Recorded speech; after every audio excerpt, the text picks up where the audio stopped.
Hello, my pretties. It's the Lion Queen. Welcome to episode 279 of Shadows and Pretties. So, the last episode I talked about was The Secret Window. That was the movie that Stephen King did based on something by Stephen King that Johnny Depp starred in. So, today I am going to be reviewing, another movie that I've have not seen in like a really long time, but it is actually a pretty good movie, and that is Dreamcatcher. Now, this movie came out in 2003. Honestly, this one has Morgan Freeman in this movie, which, of course, he was the same actor who was in Shawshank Redemption. So today we're going to be talking about this movie called Dreamcatcher. It's based on the novel that Stephen King wrote. So we're going to get started with this movie now. However, though, there are some other actors that did a good job, but none of them I really don't recognize except for, Morgan Freeman. That's pretty much the only one I've recognized. I don't recognize any of the other actors that were in this movie. So, I guess we should get started with this film. So, yeah, this movie was pretty much a weakest movie of Stephen King. And honestly, this movie was not the greatest. I found it to be quite boring, in my honest opinion. So I guess we should go ahead and I should explain what the movie's about in case if you guys have not seen this movie in a really long time or would want a refresher on this movie. So basically, this is about Jonesy, Beaver, Pete, and Henry are the four friends to do their annual hunting trip in Maine. As children, they all acquired telepathic powers, to which they called the line after saving a boy with disabilities named Douglas, or Dodist Cavell from the bullies and befriending him. So one night Jonesy sees Duditz beckoning him across the street, but as he did so, Jonesy then gets hit by a car. However, his injuries heal with a mysterious speed, and 6 months later, he's able to make it for the group's annual trip. So Jonesy rescues a man who was lost in the forest named Ricky McCarthy as he was very ill, so Jonesy and Beaver let him rest and recover inside their cabin. Suddenly, all the forest animals, predator and prey, both run past the cabin in the same direction, followed by two military helicopters that announced the area was now quarantined. So Jonesy and Beaver return to the cabin, only to find a trail of blood from the bedroom to the bathroom, where Rick sits dead, covered in blood, with 3 foot long worm like creature rivers and screams in the toilet. So Beaver sits on top of the toilet lid to trap the creature, but the creature breaks out and unfortunately kills him. Jonesy, on the other hand, tries to escape, but is confronted by a large alien called Mr. Gray, who possesses Jonesy's body.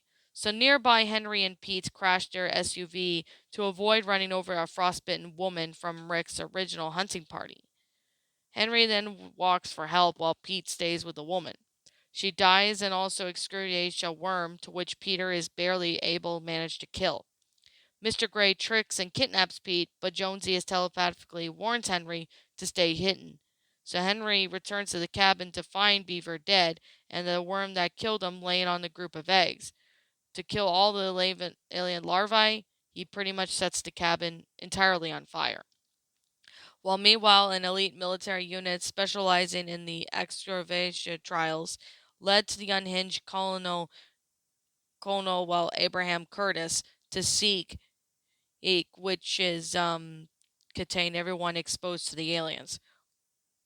Colonel Curtis is planning to retire after his operation and will pass the command along with pearl handled stainless steel .45 pistol and a Captain Owen Underhill. He's trusted his friend and second in his command as the two who led to this air-like strike into a large forest, clearing where the aliens' spaceship had crash landed.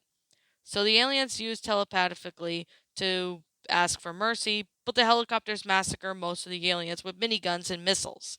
And the aliens self-destructs the ship, destroying any remaining aliens and the two helicopters as well. So Jonesy retraces his memory of the area while he was watching, well, using Mr. Gray use his body as he tries to coerce Pete into cooperating, but eats him when he refuses.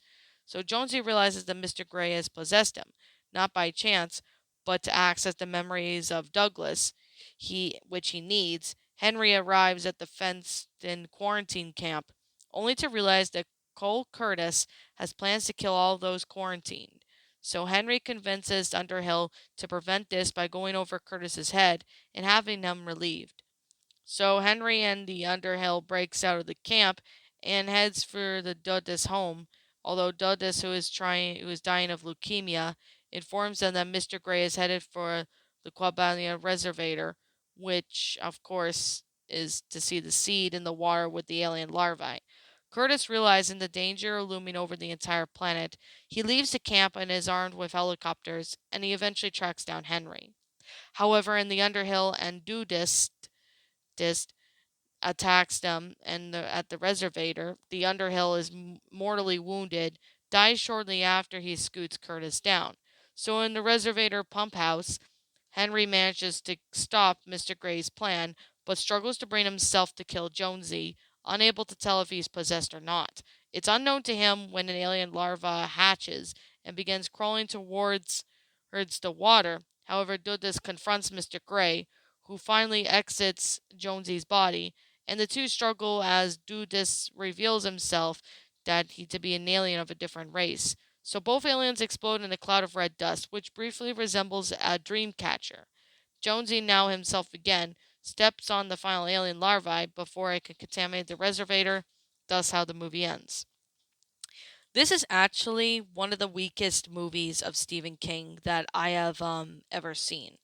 I mean, while there are some other Stephen King movies that weren't really good, but I really found that this movie is actually one of the weakest ones of Stephen King. I mean, the acting was alright. I mean, it wasn't terrible or anything, but the plot of it was just a little. It didn't really make sense. I mean, we don't see a dream catcher or anything like that, just aliens. I mean, this is more of an alien movie than about the dream catcher. It should have been called, well, The Aliens, or something like that. Something that involves aliens, not, anything like what it was. Now, I honestly really didn't care for this movie. This is actually one of the movies that I personally did not care for. And honestly, looking at this the first time, I really didn't care for this movie. And looking at it again, I still don't care for this movie. This movie, honestly, is the weakest one out of all the Stephen King films that I have seen. Honestly, this needs an improvement. I mean, if this ever got a remake, I really hope the remake improves it to be much better. But who really knows, to be honest, if that will ever happen or not? I mean, it's possible it could happen, but we just don't know about it. So I guess what I'm trying to say is that this movie is not that greatest. It's still it's one of the very few Stephen King movies that weren't that good. So I guess with that being the case and with that being said, do I recommend this movie? Mm, it's your choice if you want to go see this movie, but although I don't recommend it because it's garbage, this movie was not good. I personally did not care for it one bit. I still don't, but if you guys want to go see it, well, that's your choice if you want to see this movie. So is that all I have to say? Well, yep, that's pretty much all I have to really say, but if I am missing something about this movie, let me know what it is in the comments. Also, yeah, I do not recommend this movie. This movie is not a good movie. I personally really did not like it. I personally had issues on it. It wasn't that good. So I definitely could say this is not a great film. But however, though, that this is just my own personal opinion, and if you disagree with me, that's fine too. We're all entitled to our own opinions regards to these movies. This is just my own thoughts. If you're a Stephen King fan and you want to watch this movie, I'm gonna say right now you're gonna be disappointed because judging by the way the movie is and especially the plot in that, I personally did not like this film. I personally do not like it at all. So that's definitely me saying something. Okay. Is that all I have to say? Yeah, because I can't seem to figure out anything else. But if I'm missing something, let me know what it is in the comments below. So I guess with that being the case, of that being said, what did you guys personally think of this story? Well, this movie. Did you enjoy it? Did you not? Also, what we have done personally to help make the movie a lot better. Feel free to let me know what you guys think in the comments below. I'm the Lion Queen. I want to thank you so much for watching today's video. And if you're new to my channel, be sure to leave a like, comment, and subscribe if you're new. Ring the bell for notifications to when I upload so that way you guys will not miss an upload. Also, if you're interested in subscribing to my backup channel known as Miss Dark Shigo, link to that will also be in the About page section. If you're also interested in following me on, places like DeviantArt or Twitter, link to those will also be in the About page section down below. So as always, if I'm missing something, let me know what it is in the comments below. So yeah, and if you like this movie, I respect your opinion. So I guess with that being said, and that being the case, I'll be seeing you guys all in the next video. Peace out.